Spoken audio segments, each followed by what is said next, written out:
বিসমিল্লাহির রহমানির রহিম।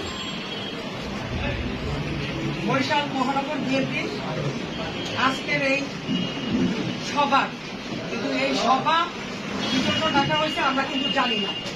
তো এই সভায় উপস্থিত রয়েছেন মহানগর বিএনপির আহ্বায়ক মনিরুজ্জামান খান ফারুক, উপস্থিত সদস্য সচিব জিওদ্দিন শিকদার, জিয়া, উপস্থিত যুগ্ম আহ্বায়ক বৃন্দ, উপস্থিত নেতৃবৃন্দ, সকলকে জানাচ্ছি সংগ্রামের শুভেচ্ছা ও বিপ্লবী অভিনন্দন।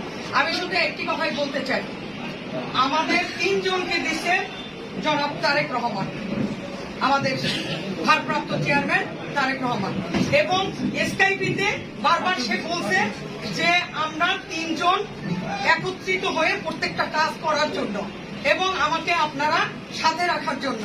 কিন্তু এখন আপনি বলতেছেন যে যাদের যাদের রাখা হয়েছে। এইটা তো কোনো কথা না ভাই, আপনি বলবে না, এটা কোনো কথা হয় না।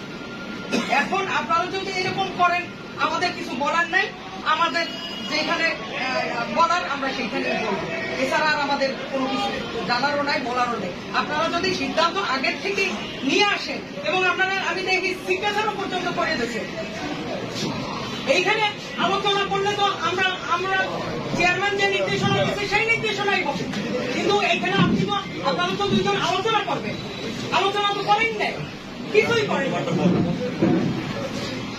তাড়াতাড়ি আমি কি বলবো, আমার কথা হয়েছে চেয়ারম্যান স্যার প্রথম নির্দেশনা যেটা আমাকে সাথে নিয়ে আপনারা কাজ করেন, আপনারা সেইটাই করেন নাই, এইটাই আমার কথা, আর কিছু বলবো না। আল্লাহ হাফেজ।